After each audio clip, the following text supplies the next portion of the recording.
ఓం నమః శివాయ. ఓం నమో నారాయణాయ. కర్మ నివారణ నరదృష్టి నివారణ కాళభైరవాయ నమో నమః. ఓం కాళకాలాయ విద్మహే కాళాతీతాయ ధీమహి తన్నో నరదృష్టి నివారణ కాళభైరవ ప్రచోదయాత్. హరి ఓం. మా ఛానల్కి స్వాగతం.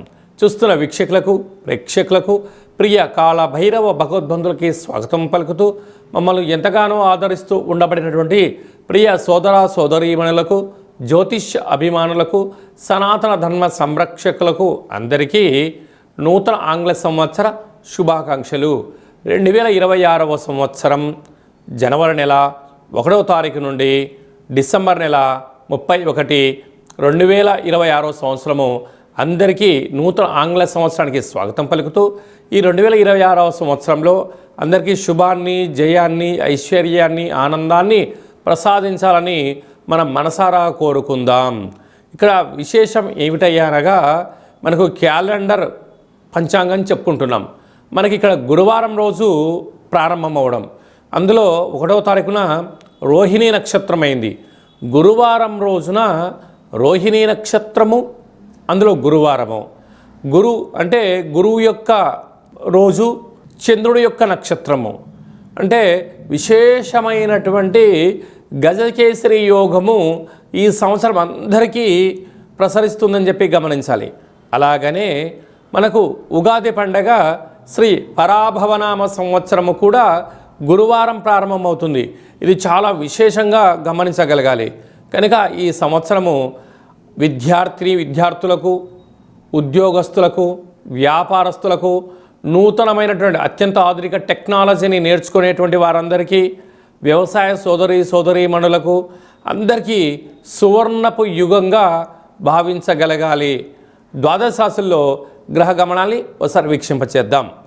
మిథున రాశిలో దేవగురు బృహస్పతి సంచార స్థితి, సింహరాశిలో కేతు సంచార స్థితి, ధనుసు రాశిలో చతుర్గ్రహ కూటమి రవి, కుజ, బుధ, శుక్ర సంచార స్థితి, కుంభరాశిలో రాహు సంచార స్థితి, మీనరాశిలో శని భగవానుని సంచార స్థితితో ద్వాదశ రాశుల్లో గ్రహ గమనాలు ఈ విధంగా ఉన్నాయి. మీనరాశి వారికి ఒకవైపు ఏళ్లనాటి శని మధ్యమ సంచార స్థితి జరుగుతూ ఉండగా 2026వ క్యాలెండరు మరియు ఉగాది పండుగ నుంచి ఆదాయ వ్యయాలను ఒకసారి పరిశీలన చేద్దాం. ఆదాయం 14, వ్యయం 11.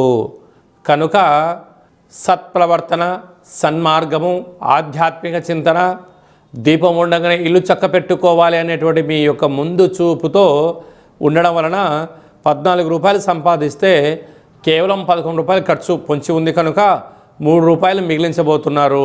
స్థిరాస్తులు, చరాస్తులు, షేర్లు, భవనాలు, ఇంటి స్థలాలు, వాహనాలు, బంగారు ఆభరణాలు, ఇంటికి విలాసమైన వస్తువులు కొనుగోలు చేయాలని మీ కోరిక నెరవేరబోతుంది.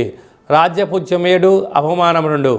ఆ శని భగవానుడు మీకు సత్ప్రవర్తన నేర్పించడం వలన, ఆరోగ్యాన్ని కాపాడుకోవడం వలన, ఎవరి వస్తువులు ముట్టుకోకపోవడం కావడం వలన, ధర్మబద్ధంగా ఉండడం వలన, నీతి, న్యాయం, ధర్మానికి మీనరాశి వారు కేంద్ర బిందువులుగా ఉండడం వలన సమాజంలో ఎనలేనటువంటి కీర్తి, ప్రతిష్ట, రాజసన్మానము, శాల్వాలతో సత్కరించబడము, పుష్పమాలికలతో వేదికపైన మాట్లాడే అధికార అవకాశాన్ని మీరు సంపాదించబోతున్నారు.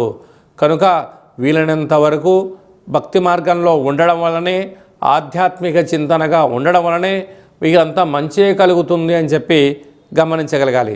అలాగనే నీటి వ్యాపారస్తులు, హోటల్ వ్యాపారస్తులు, సాఫ్ట్వేర్ రంగం వారు, హార్డ్వేర్ రంగం వారు, రియల్ ఎస్టేట్ రంగంలో ఉండబడిన వారు, సంపూర్ణమైనటువంటి సినిమా రంగాల్లో ఉండబడిన వారు, హాస్య నటులు, సంపూర్ణమైనటువంటి వ్యవసాయ సోదరీమణులు, గృహ భవన నిర్మాణ కార్యక్రమం ఆచరింపజేసే వారందరికీ ఇది చాలా మంచి కాలము అని చెప్పి గమనించగలగాలి.